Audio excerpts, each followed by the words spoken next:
Welcome to my channel, guys. I'm going to do a reset of maintenance lights on 2005-2006 Tundra with maintenance light. So I got see the maintenance light still flashing. That means it need to be reset. So basically, I just got an oil change not long ago. Right there, about 5 miles. So when you do the reset them, just press and hold this one, hold it on a regular orbital, okay? Press and hold it, and take it out of keys. Rubber technician, take it out, okay? And then put it back in, and you see that flashing.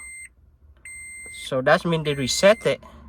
So see, that means they reset it. So the maintenance light is out. It gone now. See the maintenance light gone. Okay, take it out and put it back in. Start it.